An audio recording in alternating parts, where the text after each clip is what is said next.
Devil's Lake is legendary, and this summer has been legendary for walleyes. Don't miss out. Call Haybale Heights Campground and Resort today to book one of their modern cabins on East Bay. The cabins are furnished with a full bathroom, kitchen, and all the amenities like high-speed internet, and are clean following CDC guidelines. Staying at Haybale Heights gives you full access to a private boat launch, fish cleaning station, and beach area. Learn more at haybaleheights.com. That's haybaleheights.com. Plan your trip to legendary Devil's Lake today. Some big news kind of came in to my email the other day that I saw, and I was in the middle of something, so I just kind of glanced at it real quick. I'm like, oh, we got more CWD in Minnesota. Great. Yeah, here's the press release. Thanks, Dan. And then a couple of days later, I looked back and read it in more detail, and I was like, oh my gosh, this is kind of a unique situation. This is a little more serious than I originally had thought. So we're going to bring on Barb Keller right now. She's the big game program supervisor with the Minnesota DNR. Barb, thanks for coming on the show with us. Thanks for having me. So I want to have you kind of break down the timeline of what happened here. We're talking about a situation in Beltrami County, a farm up there where a captive cervid farm that some CWD was found there, but then there was also some carcass dumping, and that's where things get real weird, because we've had chronic wasting disease on some of the farms around Minnesota for a number of years now. The DNR has a response plan in place that they've utilized in different parts of the state, but something different happened here that I want to get into. But let's just start at the beginning. Give us a timeline of when CWD, what you can tell us about where it was found and when it was found. Sure. So the Board of Animal Health is the agency in our state that oversees captive cervid farms. They found a positive deer inside a Winona facility in Winona County. And when that happens, they start an investigation. And so they go in and look at the records for the farms to see where they got deer from and where they sent deer to, because deer move around the state among these farms. And they found that there's a farm in Beltrami County that received a deer from this Winona facility. So then they go to the Beltrami County farm and do an investigation there.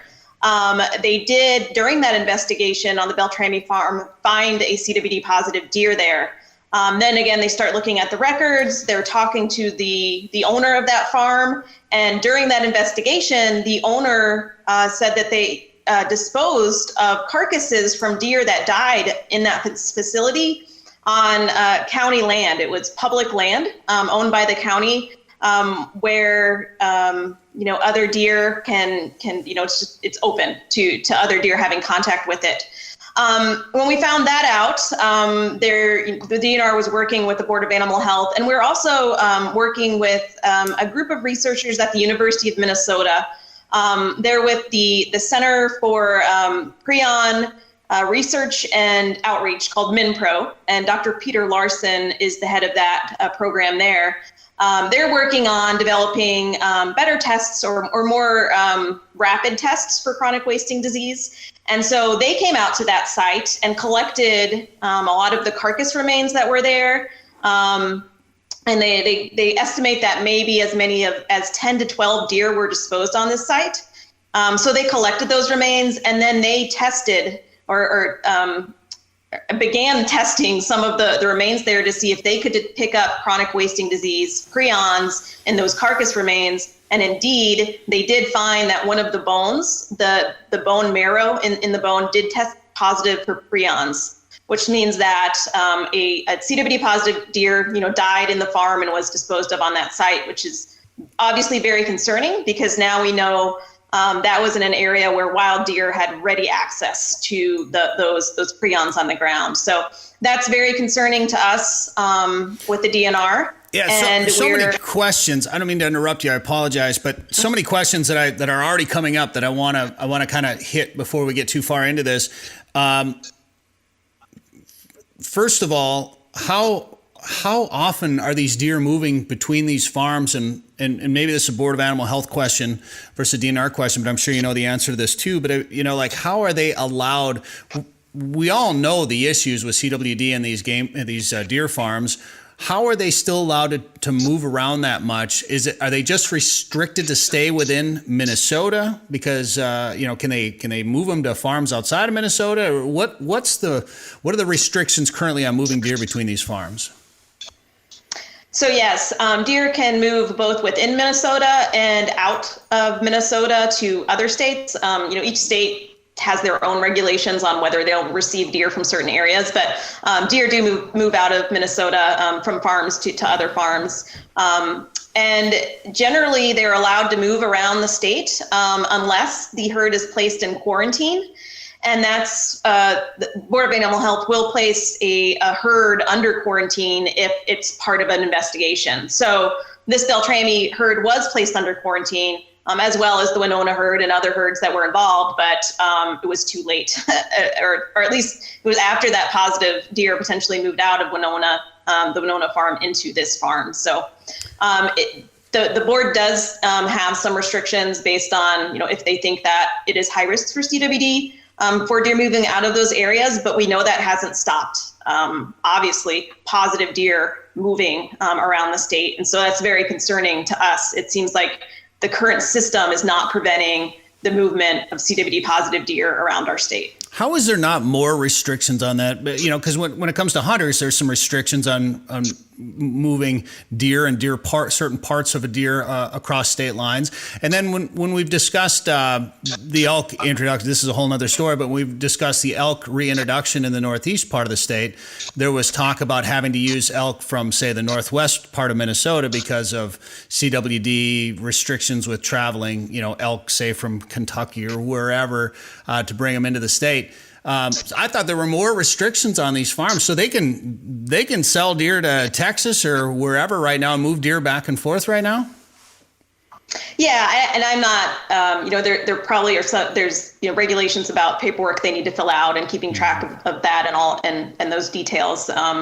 But yeah, they can move deer around. Interesting. All right, and then this farm owner then talked about dumping dead deer on the county land. That raises a red flag initially, but was it a case of he didn't realize that they were infected at that time and was just dumping some dead deer somewhere? What are they supposed to do with when a deer passes away on one of these deer farms? What are they supposed to do with it? They're supposed to get it tested for chronic wasting disease. So yeah, I can't speak to the particular what the owner knew and when. But yeah, they were supposed to get it tested. And he didn't. He just dumped them on county land. So then the question becomes, now this is on public property, county property, which it's not supposed to happen, first of all. And then you find out that it's infected, CWD infected carcasses on this public property. So that raises the next issue of what to do with it, because when it's found on a farm, there's protocols in place to kind of isolate that farm from wild deer. It's a little bit tougher to do that on public property, isn't it? Exactly. Yeah, we're just finding out now how tough it is. So we are looking into how we can isolate this area and prevent free-ranging deer from having contact with, because we know even though the carcass remains were taken from the site, prions can leach into the soil and it can continue to contaminate an area even after you remove the actual carcass remains. So we are looking into how we can isolate it. We're looking into fencing off the area, which initially we thought wouldn't be too complicated, but we've now found out just how complicated it can be. This is a timbered site, and before a fence can be put up, the line, that where the fence is going to be needs to be cleared of timber. There's also wetlands in the area. It's very hard to fence over a swamp. And so, we're dealing with probably having multiple people needing to be involved, different contractors to erect this fence. We also need to consider how that fence, if we do end up moving forward with the fence plan, how it can be constructed while maintaining biosecurity in the area. Because we don't want soil to be leaving that area on, people's boots. We don't want it to be on equipment. So once we really started looking into this, and really the burden has fallen on our local and regional wildlife staff, it has turned out to be extremely complicated. How do we know for sure that all the parts of those carcasses have been found and cleared from that site? Our staff has extensively surveyed the area. So I think we know the extent of where the carcasses were placed, but will we ever be 100% confident? I can't say that. And it's 8 to 10 acres is this area, because the deer were dumped and then they were spread out by scavenging animals, wolves, coyotes, or whatever the case may have been, correct? Yeah, I think we're estimating that we'll need to fence an area of about 6 acres at this point. Okay. And what CWD affects deer and elk hasn't been known to affect other species, but what effect, is there any known effect on, say, an animal that eats a CWD infected deer? Has there been known to have any side effects for that animal? No known side effects for any predators, for example, wolves or coyotes or big cats. No known effects of them no known instances of them becoming infected with the disease. However, we do know that the prions which cause this disease can move through the digestive systems of predators and still remain infective, once they leave the digestive system in feces. So that is also concerning. That's amazing. Obviously, a lot of information about chronic wasting disease on the DNR website there.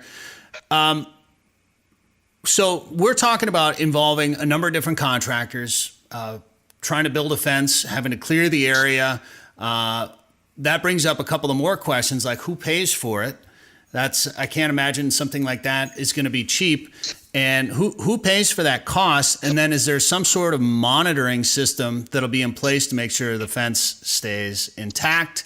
Nothing's, digging underneath it, or there's no holes getting knocked into it. What's the plan? What would be the plan there if this goes forward? So as far as funding is concerned, we still haven't ironed all of those details out yet. We're working with the Board of Animal Health and the county to determine how this will be funded. We don't have that determined yet.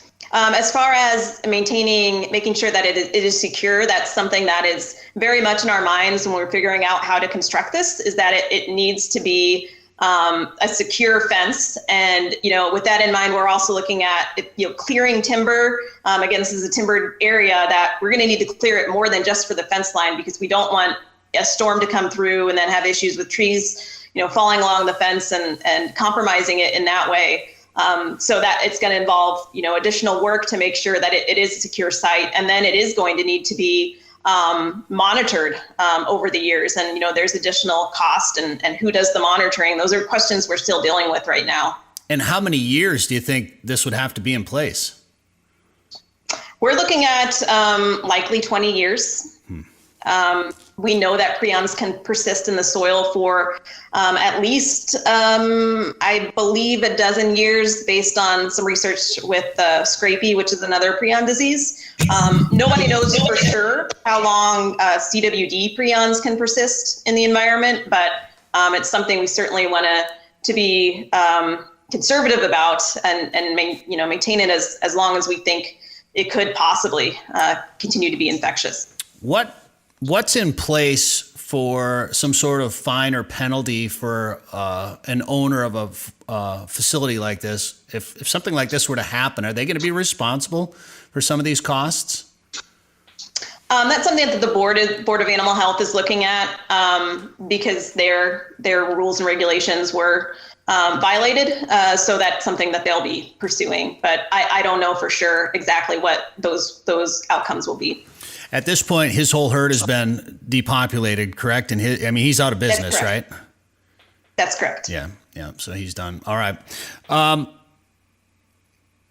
Gosh, you started talking about big cats, and it's made me think of the mountain lion. There was a mountain lion spotted by Alvarado recently, wasn't there? I'm not sure. I know that they are spotted. Not infrequently, wandering across the state. I wouldn't be surprised. Well, you guys planted them here, I heard, to control the deer population.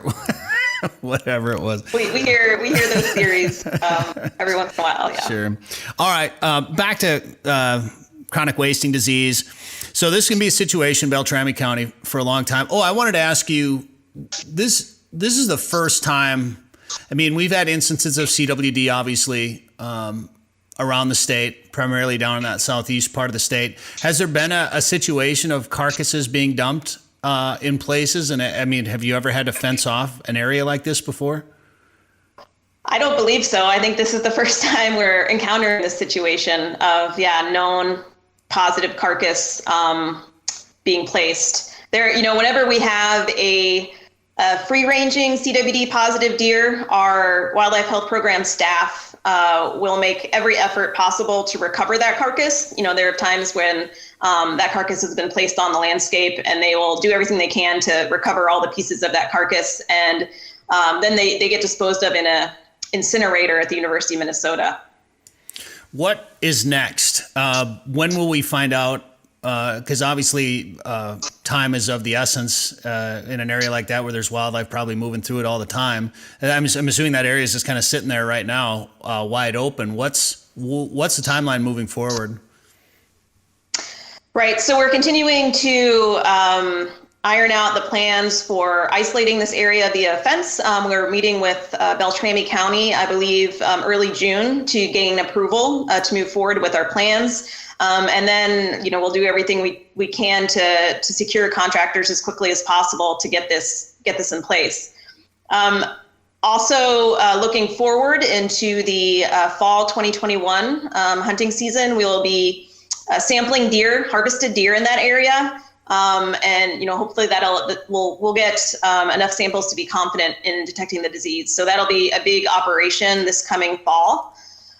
We're also are asking people that see sick or dead deer in the area to let us know, because in the meantime, we'd like to get some samples from that area. So we're asking people to report any sick deer they see. So that's also really important moving forward. So those are kind of the big next steps. Is this, because what it was 12, was it 12 deer that were found positive in that herd? 13, including the first one that was 13. detected. Is that a higher number than it's been in the past, or have we had other cases like that? I believe we've had other farms that have had similar or higher positive detections when they've been depopulated, but it certainly raises our concern for this area, because just one positive deer shedding prions versus 12, that's just 12 times more likely that, a wild deer that has fence contact could contract the disease. So it is very concerning. When you guys discover CWD somewhere, there's a 3-year plan with hunter harvest testing, and then all monitoring the area. It's 3 years is what I'm getting at. So you're going to have this fenced situation probably. And then would it be a 3-year plan then? Would everything else be similar to what it's been like in the past? Yes, we have. Our surveillance occurs for 3 years. As long as after that 3 years, we're confident in the number of samples that we collected, then that response would conclude. All right. Well, what else? Is there anything else hunters can do? Yes. Yeah. So this fall, hunters in this area that are hunting, as well as our other areas where we have CWD surveillance occurring, get your deer sampled, get it tested, abide by the carcass movement restrictions that we have in place. Even in, for example, in Beltrami, we don't have a carcass movement restriction in place at this point. But they might just consider, best practices of not moving carcasses around and not, having them travel to a new location and being placed on the landscape, just as a best management practice. Again, if you see sick deer, let us know. We'd like to get them sampled. And, another thing they can do is to become informed. Visit our website and learn about chronic wasting disease. We've got a lot of information out there. And one of our biggest struggles with this disease is misinformation. And so if hunters can become more informed so that they can help us combat that misinformation, that's a huge help to us. So please check out the information we have available. There's also, other great resources like the CWD Alliance, the National Deer Association has some great information as well. So please become informed. It's Jessica right there.